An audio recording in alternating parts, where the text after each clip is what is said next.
troszeczkę starszym pokoleniu. I ja szczególnie tutaj wspominam moją siostrę Kazię, która urodziła się w 1941 roku w Warszawie. I zawsze o sobie mówiła, że jest kaszubko-warszawianką albo warszawianko-kaszubką.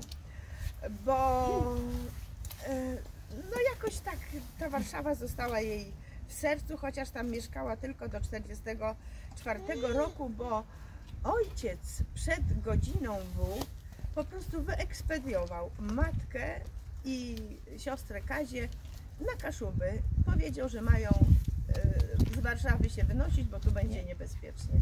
No i wyjechały tutaj, chociaż nie wiedząc specjalnie, co to ta godzina W ma oznaczać.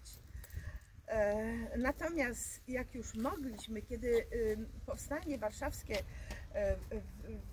że tak powiem, w przestrzeni medialnej, historycznej było obecne, czy zaczynało być obecne, to mój ojciec w dzień 1 sierpnia w Kamienicy Królewskiej wychodził do lasu. Co on w tym lesie robił? Liczył drzewa? Nie wiem, ale dla niego to była taka cisza w lesie. Natomiast po śmierci ojca moja siostra właśnie Kazia i my, kto mógł, to jechał na Powązki, żeby tam uczestniczyć w tych uroczystościach. No i przeżycia były bardzo różne, bo były też takie momenty, że niektórzy na niektórych gwizdali. No i tak, że moja siostra, jako że była bardzo taka, jeszcze bardziej niż ja,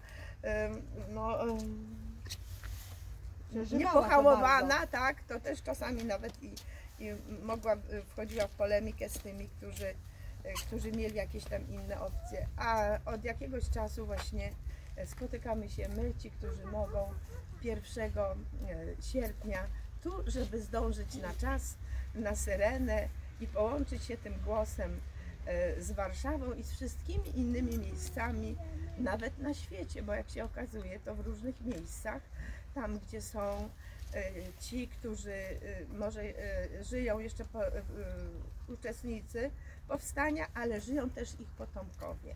I robią to samo, co my w tej chwili tutaj, tak? Czyli pamięcią wracamy do tych tragicznych, ale bohaterskich dni.